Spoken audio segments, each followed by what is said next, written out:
नमस्कार, मी अरुण मेहत्रे. झी 24 तासच्या कौल 24चा या विशेष कार्यक्रमात आपलं स्वागत. प्रेक्षक हो, आज आम्ही आहोत इचलकरंजीमध्ये, जो हातकणंगले लोकसभा मतदारसंघाचा भाग आहे. हातकणंगलेमध्ये याही वेळी म्हणजे गेल्या वेळी जशी लढत झाली होती त्याच प्रतिस्पर्ध्यांमध्ये प्रमुख लढत आहे. मात्र आणखी दोघांची त्यात भर पडली आणि त्यामुळेच यावेळीची लढत ही दुरंगी होणार की चौरंगी याकडे सगळ्यांचं लक्ष लागून आहे. हातकणंगलेमध्ये विद्यमान खासदार धैर्यशील माने हे पुन्हा एकदा नशीब आजमावत आहेत, तर त्यांच्या विरोधामध्ये स्वाभिमानी शेतकरी संघटनेचे राजू शेट्टी यांनी शड्डू ठोकले आहेत. त्याचवेळी महाविकास आघाडीकडून सत्यजित पाटील हे देखील रिंगणात आहेत, तर डी.सी. पाटील हे वंचित बहुजन आघाडीचे उमेदवार आहेत. ही लढत होत असताना नेमके हातकणंगलेमधले प्रश्न काय आहेत, या आधीच्या खासदारांनी दिलेल्या आश्वासनांची पूर्तता झाली आहे का, आणखी लोकांच्या काय अपेक्षा आहेत, या सगळ्याविषयी बोलण्यासाठी माझ्यासोबत इचलकरंजीमधले हे वेगवेगळ्या पक्षांचे प्रतिनिधी आहेत. आपण सुरुवात करूयात सत्ताधाऱ्यांपासून. म्हणजे धैर्यशील माने तुमचे उमेदवार आहेत, गेल्यावेळी तुम्ही त्यांना निवडून दिलं होतं. आज कशाच्या आधारावरती तुम्ही पुन्हा त्यांनाच निवडून द्या असं सांगतात? आज संपूर्ण जर जगाची परिस्थिती बघितली तर पंतप्रधान नरेंद्र मोदींचं नेतृत्व हे संपूर्ण जागतिक नेतृत्व अशा पद्धतीनं त्या ठिकाणी मान्य झालेलं आहे. आणि ही देशाची निवडणूक असल्यामुळे स्थानिक प्रश्नापेक्षा सुद्धा या ठिकाणी देशाचे पंतप्रधान नरेंद्र मोदी व्हावेत ही अगदी सामान्य माणसांची, कॉलेजमधल्या युवकांची आणि सर्व शेतकऱ्यांची अशा पद्धतीची भूमिका त्या ठिकाणी आहे. संपूर्ण शेतकऱ्यांना दर 3 महिन्याला किंवा 6 महिन्यामध्ये 12 महिन्यामध्ये जी 2,000 रुपये प्रत्येकी जे अनुदान त्या ठिकाणी शेतकऱ्यांना त्या ठिकाणी पंतप्रधान मोदींच्याकडून मिळालेलं आहे. जे 6,000 रुपये पंतप्रधानांच्या माध्यमातून आणि 6,000 रुपये राज्य शासन, मुख्यमंत्री शिंदेसाहेब, फडणवीस साहेब, अजितदादा पवार असे 12,000 रुपये शेतकऱ्यांना देण्याचा प्रयत्न या ठिकाणी या शेतकऱ्यांना त्या ठिकाणी दिलेला आहे. आणि जर सगळं वातावरण बघितलं तर अतिशय चांगल्या पद्धतीचं वातावरण या ठिकाणी धैर्यशील मानेंच्या बाबतीत या ठिकाणी उभा राहिलेलं आहे. आणि प्रत्येकाला असं वाटतं आहे की धैर्यशील मानेंना मत द्यायचं म्हणजे नरेंद्र मोदींना मत द्यायचं. धैर्यशील मानेंना मत दिल्यानंतर नरेंद्र मोदी त्या ठिकाणी परत पंतप्रधान त्या ठिकाणी होतील. आणि अशा पद्धतीनं प्रत्येकाच्या मनामध्ये कधी एकदा मतदान केंद्राजवळ जातोय, कधी एकदा निवडणुकीला सुरुवात होते आणि कधी मतदान केंद्रावर जाऊन आपण त्या ठिकाणी धनुष्यबाणाचं बटन दाबतोय, अशी सर्व युवकांची आणि शेतकऱ्यांची त्या ठिकाणी भूमिका आणि त्या ठिकाणी मानसिकता त्या ठिकाणी तयार झालेली आहे. शेतकरी आणि युवकांचा तुम्ही उल्लेख केला आहे म्हणून मी थेट शेतकरी संघटनेकडे जातोय. त्यांनी सांगितलं शेतकऱ्यांचं कल्याण या सरकारकडून सुरू आहे. काय तुमचं याच्यावरती म्हणणं आहे? राजू शेट्टी या संदर्भात वेगवेगळी आंदोलनं करत आले, कधी काही त्यांनी म्हणजे दोघांच्याही विरोधात आंदोलनं केली आणि दोघांच्या सोबत राहण्याचा देखील आनंद त्यांनी भोगलेला आहे. काय सांगाल? परत एकदा सत्ताधाऱ्यांच्याकडून 2024ची इलेक्शन व्यक्तिकेंद्रित अशा पद्धतीनं करण्याचा एक प्रकारचा प्रोपेगंडा चालवताना दिसला जात आहे. एका बाजूला आमच्या आत्ताच मित्रांनी जे काही सांगितलं की या देशातल्या सगळ्या युवकांना वाटायला लागले, सगळ्या शेतकऱ्यांना वाटायला लागले की परत एकदा पंतप्रधानपदी नरेंद्र मोदी बसावेत. हे साप या ठिकाणची चुकीची परिस्थिती आहे. कारण एका बाजूला ईडी, सीडी, CBIच्या माध्यमातून दबावतंत्राचा वापर करून, दुसऱ्या बाजूला खताच्या सबसिड्या काढून घेऊन महागातलं खत शेतकऱ्याला देऊन, शेतकऱ्याचा खिसा मारून 1 लाख रुपयाचं खत जर शेतकऱ्याने घेतलं तर GSTच्या माध्यमातून 18,000 रुपये वसुली करून घेऊन दुसऱ्या अंगाला 2,000 रुपयाचं पाकिट देण्याचा कार्यक्रम या ठिकाणी नरेंद्र मोदी यांनी त्यांच्या चमूकडून चालवला गेलेला आहे. एका बाजूला MSPच्या लढाईसाठी दिल्लीतल्या रस्त्यावर शेतकरी त्या ठिकाणी बसलेला असताना अगदी हाकेच्या अंतरावर रेसकोर्स नावाचं 7 रेसकोर्स नावाचं पंतप्रधानांचं निवासस्थान असताना सुद्धा 750 शेतकऱ्यांना त्या ठिकाणी बलिदान द्यावं लागलं, तरीसुद्धा मायबाप त्या ठिकाणी नरेंद्र मोदी साहेबांना तोंड उघडावं असं वाटलं नाही. हा प्रश्न त्या ठिकाणी त्यांना विचारला पाहिजे. दुसऱ्या बाजूला जगभरात नेतृत्व करणाऱ्या ऑलिम्पिकच्या खेळाडूंनी आपल्यावर त्या ठिकाणी अत्याचार झाला म्हणून दिल्लीतल्या रस्त्यावर त्या ठिकाणी आंदोलन करत असताना पोलिसांनी रस्त्यावरून फरफडत वडत त्या ठिकाणी या नरेंद्र मोदी पंतप्रधान असतानाच नेलं आणि त्याच्या विरोधात ब्रश शब्द सुद्धा नरेंद्र मोदीने काढला नाही. हे खरं तर या नरेंद्र मोदी सरकारचं त्या ठिकाणी अपयश आहे. आणि उद्याच्या निवडणुकीमध्ये या सगळ्याच्या विरोधात त्या ठिकाणी मतदान त्या ठिकाणी नोंदवलं जाईल. लोक त्या ठिकाणी दबा धरून बसलेले आहेत. यांना वाटत असेल की सगळे भारत देश आपल्या पाठीमागे आहे, वस्तुस्थिती तशी नाही आहे. अंडरकरंट फार मोठ्या प्रमाणात आहे आणि 400 पार जाण्याचं स्वप्न बाळगणारे 150च्या आतच लपेटले जातील, अशा पद्धतीची या भारतात आता परिस्थिती आहे. म्हणजे तुम्ही त्या स्वप्नाला तडा देणार, राजू शेट्टी यांना निवडून देणार असं म्हणतात. आपल्यासोबत महाविकास आघाडीचे प्रतिनिधी देखील आहेत. मशाल यावेळी मैदानात आहे. काय तुमची तयारी आहे आणि कशा पद्धतीनं यांचा सामना तुम्ही करणार आहात? कारण त्यांनी तर 400 पारचा नारा दिला आहे. या ठिकाणी गेल्या 5 वर्षामध्ये ज्या खासदारांनी निवडून या ठिकाणी दिलं लोकांनी, त्यानं 5 वर्षामध्ये कुठलेही काम केलेलं नाही. आज इचलकरंजीचा जिव्हाळ्याचा पाण्याचा प्रश्न आहे, तो या खासदारांनी सोडवलेला नाही. वस्त्र उद्योग आहे, त्यामध्ये सबसिडी असेल, 27 HP आतला लाईटचा विषय असेल, असे विविध प्रश्न आहेत गावामध्ये. ह्यामध्ये कुठलाही प्रश्न ह्या खासदारांनी आत्ताच्या सोडवलेला नाही. त्यामुळं आता फक्त मोदीच्या नावावर जोगवा मागायचं आणि मतं मिळवायचं असं यांचं चाललेलं आहे. आपकी बार मोदी सरकार असं त्यांचं म्हणणं आहे. पण ह्या वेळेला आत्ता मोदी ही लाट गेलेली आहे आणि ह्या वेळेला आत्ता आमचं मशाल हे जोरात चांगल्या पद्धतीनं आज पश्चिम भागातून आलेलं वारं आहे. हे वारं आज पूर्ण कोल्हापूर जिल्ह्यामध्ये आणि 6च्या 6 मतदारसंघामध्ये मशाल हे जोरात आहे. आणि या ठिकाणचे आमचे उमेदवार आहेत सत्यजित आबा, हे प्रचंड मताने या ठिकाणी निवडून येणार आहे. धैर्यशील मानेंच्या संदर्भात त्यांनी उल्लेख केला की मतदारसंघामध्ये कामं केल्याने पाणी प्रश्नाचा विशेष आणि त्याचप्रमाणे वस्त्रोद्योग ज्याच्यासाठी इचलकरंजी प्रसिद्ध आहे. खरोखर अशी स्थिती आहे? वस्त्रोद्योगासाठी सगळ्यात जास्त काम धैर्यशील दादांनी केलं आहे. 27 HP खाली 1 रुपया सबसिडी ही त्यांनीच आणली आणि 27 या वरची 75 पैसे जी सबसिडी आहे ती धैर्यशील दादांनीच केलेली आहे. आत्ताच एकनाथ शिंदेनी सुद्धा ते जाहीर केलेलं आहे. म्हणजे 27 HP वरील 75 पैसे आणि 27 HP खाली 1 रुपया असं दोन्ही प्रश्न त्यांनी केले. आणि सुळकुडी जी योजना आहे पाण्याची ती सुद्धा धैर्यशील दादांनीच आणलेली आहे पूर्णपणे. त्याचे पैसे सुद्धा धैर्यशील दादांनीच आणलेलं आहे. म्हणजे हे विरोधक फक्त विपर्यास करत आहेत. काही धोरणं अशी असतात, म्हणजे राष्ट्रीय आंतरराष्ट्रीय विषयावरती धोरण ठरवणे, त्याची अंमलबजावणी करणे निश्चितपणे पंतप्रधान आणि त्यांच्या चमूचं काम असतं. मात्र जे विषय म्हणजे हे लोक जे उचलत आहेत, विशेष करून म्हणजे त्यांच्या शेतमालाला किमान खर्चावरती आधारित भाव मिळाला पाहिजे, हा जो विषय आहे. हा तर आता यांचं एकदा आपण ऐकू. सगळ्यात महत्वाचा इचलकरंजीचा पाणी प्रश्न आहे. आता उबाटा गटाच्या त्या नेतेसाहेबांनी सांगितलं की शिवसेना त्या ठिकाणी पाणी देण्यासाठी आग्रही आहे. मग शिवसेना जर पाणी देण्यासाठी आग्रही असेल तर उल्हासदादा, सुजित मिंचेकर हे त्या दिवशी रक्ताचे पाट वाहतील म्हणून त्यांनी का सांगितलं? वारणेच्या पाण्याला त्यांनी विरोध केला. खासदार राजू शेट्टी साहेब त्या ठिकाणी गेलते, त्यांची समजूत काढून सांगून त्या ठिकाणी पाणी आणण्याचा प्रथम हेतू खासदार राजू शेट्टी साहेबांचा होता.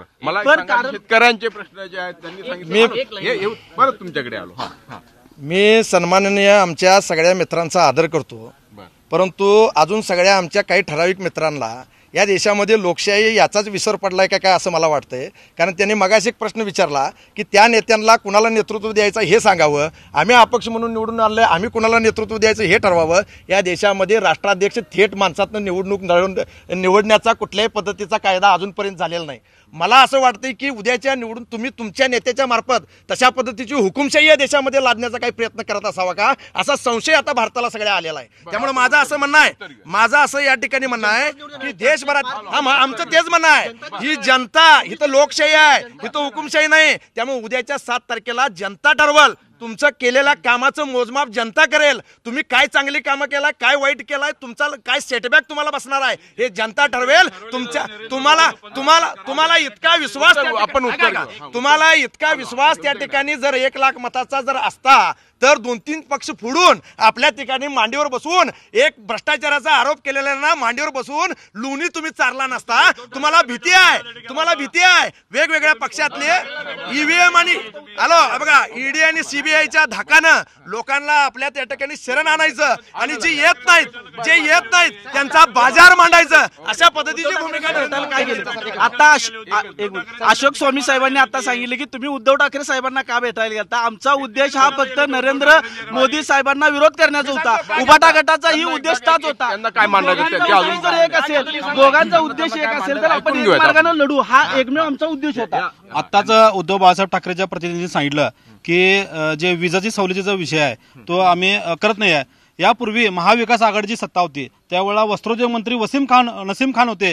त्यांचा मेळावा इचलकरंजी शहरामध्ये इथं झाला. त्यानंतर त्यांनी पण जाहीर केलं की तुम्हाला वीज बिल दिले म्हणून. या सगळे जे महाविकास आघाडीचे नेते आहेत हे तलवार घेऊन मुंबईला गेले होते मंत्रालयामध्ये आणि त्यांचा सत्कार केला तलवार देऊन. मग ते पैसे कुठे गेले? खासदार दाखवा. बघ तुम्ही जो प्रश्न उपस्थित केला बरोबर आहे. खासदार दिसले पुराच्या परिस्थितीमध्ये फक्त फोटो काढण्यासाठी.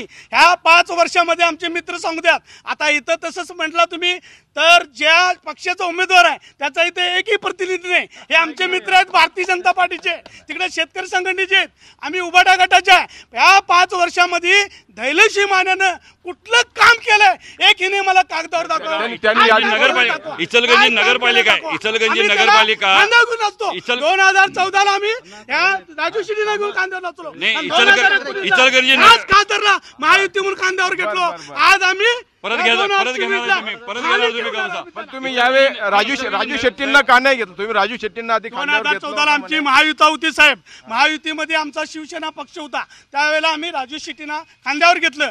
2019ला देखील महायुती होती, त्यावेळेला आम्ही आमचे मित्र एकत्र म्हणून त्याला आम्ही खासदार केलं. पण ज्यांना खासदार केलं त्याने या भारतीय जनता पार्टीच्या नेत्यांना सुद्धा विश्वासात घेतलेलं नाही. या 5 वर्षात त्यांनी काय काम केलेलं नाही. यांचं काय म्हणणं आहे? भारतीय जनता पार्टीचे नगराध्यक्ष माझ्या पत्नी होत्या. काय भारतीय जनता पार्टीच्या 1 लाख मताने इचलकरंजी परिसरामधून निवडून आले होते. आज जे महादेवराव गौड जे शिवसेनेचे जिल्हा उपप्रमुख आहेत, संपूर्ण 5 वर्ष भारतीय जनता पार्टीच्या नगराध्यक्षाला त्यांनी चांगलं काम केलं म्हणून पाठिंबा दिलेला आहे. विचारा त्यांना. आणि इचलकरंजी नगरपालिका जी आहे ही इचलकरंजी जी नगरपालिका आहे ही इचलकरंजी नगरपालिका महानगरपालिका करण्यामध्ये जिथं आसाममध्ये ज्या ठिकाणी आमदार होते, मुख्यमंत्री ज्या ठिकाणी थांबलेले होते गौहाटीला, तर गौहाटीला जाऊन त्या फाईलवर नगरपालिकेची महानगरपालिका करण्याची सही त्या ठिकाणी धैर्यशील मानेने करून आणली. आणि म्हणूनच इचलकरंजी नगरपालिकेची इचलकरंजी महानगरपालिका त्या ठिकाणी झालेली आहे. हे सगळे लोक मानतात, लक्षात घ्या. आज विरोधक त्या ठिकाणी महाराष्ट्रामध्ये 8,200 कोटी रुपये आणणारा हा खासदार आहे आणि त्यांना आपली पुस्तिका प्रकाशित केलेली आहे. माझी जे विरोधक उपाटा गट आहेत, इकडे राजू शेट्टीची जे स्वाभिमान आहेत, त्यांना माझी विनंती आहे की त्यांनी याचा अभ्यास करावा.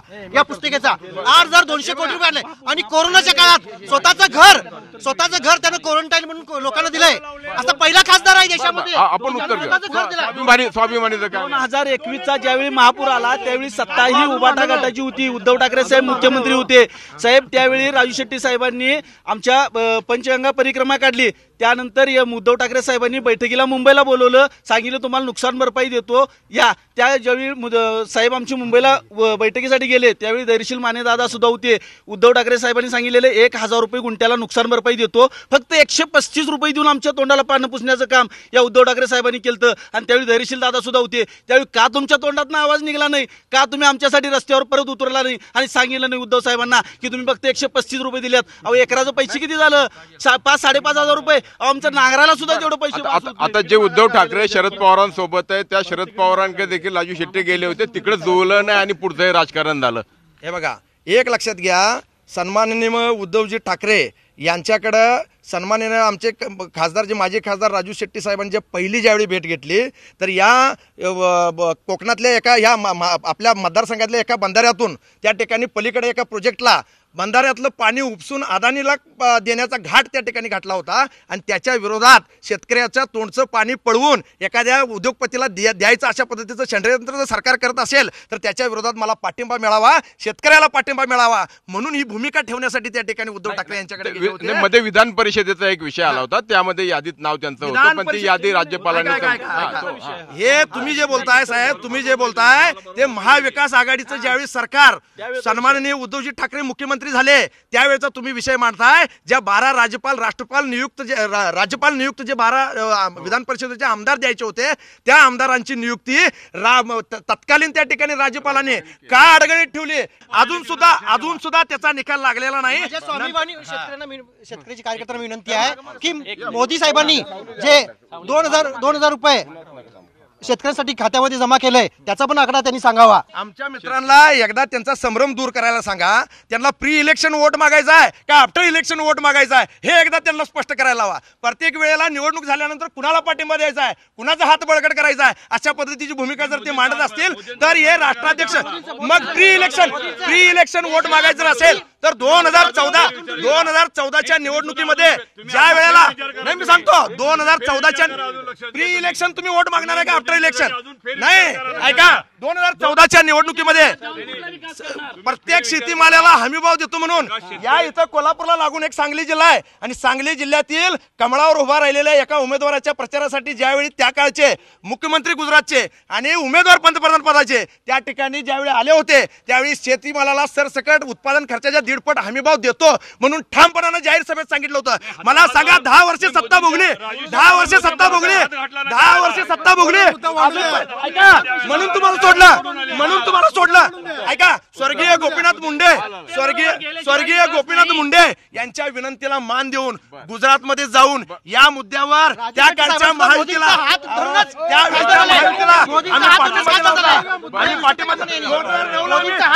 स्वतः निवडून ते तुम्ही सांगू नका मुद्द्याचं त्यांचं आश्वासन पूर्ण होत नाही म्हटल्यानंतर आम्ही त्यातून बाहेर पडलो होतो. आज घडीला सुद्धा ज्या 2000 रुपयाचा ही लोक उल्लेख करतायत ज्या 2000 रुपयाच्या शेतकऱ्याला मिळतं हे उल्लेख करतायत मी सांगाल ना एका एकराचा शेतीचा उत्पादन खर्च 6 पटीनं वाढला 6 पटीनं 10 वर्षापाठी बघा 1 एकर ऊस प्रश्न त्यांनी उपस्थित 45,000 रुपये खर्च होता आज तो 85,000 वर गेलाय म्हणजे 25,000 हे बघा 25,000 खिशात काढून घ्यायचे आणि 2,000 हातात द्यायचं अशा पद्धतीची भूमिका एक प्रश्न मोदी सरकार नाही एका बाजूला बियाण्याचे रेट वाढवले एका बाजूला खताचे रेट वाढवले 18,000चा डिफरन्स आहे ते 18,000 घ्यायचं आणि आम्हाला 2,000 द्यायचं माध्यमातून झिजिया कर वसूल करायचा आणि 2,000 रुपयाचं पाकिट त्या ठिकाणी लॉलीपॉप शेतकऱ्यांच्या हातात त्या ठिकाणी देऊन त्यांनी द्यावं तुम्ही 18,000 काढून का घेतला 18,000 काढून का घेतला 18,000 काढून का घेतला 18,000 काढून का बघा परवा 100 रुपयासाठी राजू शेट्टीने जे आंदोलन केलं नाही ऐकून घ्या या आंदोलनामुळे आंदोलन करणं हा राजू शेट्टी एक नंबरचे त्याच्यामध्ये पुढारी आहेत त्यांचं चांगलं काम आहे परंतु या आंदोलनामुळे शेतकऱ्यांचं इतकं प्रचंड नुकसान झालं की एक महिना कारखाना उशिरा सुरू झाले आणि त्यामुळे शेतकऱ्यांचा संपूर्ण ऊस शेतामध्ये राहिला आणि शेवटला इतकी गडबड झाली की ऊस पेटवून त्या ठिकाणी साखर कारखान्यांना घालवायला लागला आणि त्या ठिकाणी एका एकरासाठी 100 रुपये प्रमाणात 3,000-4,000 रुपये जे मेहनत होते त्याच्यात त्या ठिकाणी 20,000 रुपये शेतकऱ्याचं हित नाही फार मोठं नुकसान राजू शेट्टींच्यामुळे शेतकरी अतिशय नाराज झालाय लक्षात घ्या अतिशय नाराज झालाय शेतकरी. आपण आपल्याकडे वेळ संपत आलेला आहे. अशोक स्वामी साहेबांनी आता सांगितलं की या ठिकाणी कारखाना लेट चालू झाला. मी जातीनं हाडानं रक्तानं मासानं पूर्णपणे शेतकरी आहे. मी 24 तास रानात राबणारा शेतकरी माणूस आहे. लक्षात ठेवा या ठिकाणी नोव्हेंबर महिन्यातच कारखाना चालू होतोय आणि एप्रिलच्या पहिल्या आठवड्यात किंवा मार्चच्या एंडलाच कारखाना बंद होतोय आणि त्यावेळीच बंद झालाय. कारखाना लेट चालू झाला नाही किंवा कारखाना या ठिकाणी यांचं म्हणणं आहे की 100 रुपयासाठी हे केलं. आम्ही आजपर्यंत किती रुपयांना आंदोलन केलं त्यात किती वाढवून दिलं आमच्या खताची रेट किती वाढले तुम्ही काय काय केलं हे काही नाही. टायरी फोडल्या काही जरी केलं तर रडल्याशिवाय जसं रडल्याशिवाय आई दूध पाजत नाही तसं भांडल्याशिवाय सरकार सुद्धा आमच्याकडे लक्ष देत 100 रुपयाचा मुद्दा एक लक्षात घ्या 100 रुपयाच्या मुद्द्यासाठी आमच्या सन्माननीय ज्येष्ठ नेत्याने सन्माननीय आदरणीय ज्येष्ठ नेत्याने ज्या 100 रुपयांनी 50 रुपयाचा त्या ठिकाणी मुद्दा मांडला त्या 100 रुपयांनी 50 रुपयासाठी 522 किलोमीटरची सगळ्या कारखान्यावर पदयात्रा काढून हे शेतकऱ्यांचे पैसे आहेत. हे शेतकऱ्यांचे पैसे आहेत आणि हे शेतकऱ्यांना मिळायला पाहिजे अशी भूमिका ज्यावेळी मांडत होते त्यावेळी यांचे उमेदवार IPLच्या क्रिकेटचे सामने बघण्यात व्यस्त होते. हे पूर्ण शेतकऱ्याचं लोकसभेच्या संपूर्ण विकासासाठी मराठा आरक्षणाचा विषय घ्या. या ठिकाणी सत्तेच्या ज्यांची सत्ता या देशात येणार तोच प्रतिनिधी इथून निवडून जायला पाहिजे. विदाऊट सत्ता राहिले विकास होत नाही हे सगळं पुढारी महाराष्ट्रातले कबूल करतात. जनता ठरवेल हे तुम्ही ठरवू नका हे जनता ठरवेल आणि जनतेचा कौल यांना जर शेतकऱ्यांचा एवढा पुळका असेल तर केंद्र सरकारची जबाबदारी नव्हती काय? एवढं मोठं आंदोलन आहे आणि ते मिटवायची जबाबदारी नव्हती? विषय लक्षात आलाय, मुद्दे लक्षात आले. तर हातकणंगले मतदारसंघामध्ये कशा पद्धतीनं हातघाई सुरू आहे हे आपल्याला या ठिकाणी लक्षात आलंय आणि या सगळ्याचा निकाल जनता ठरवणार आहे. येत्या 4 जूनला हातकणंगलेची जनता कुणाला दिल्लीत पाठवणार आहे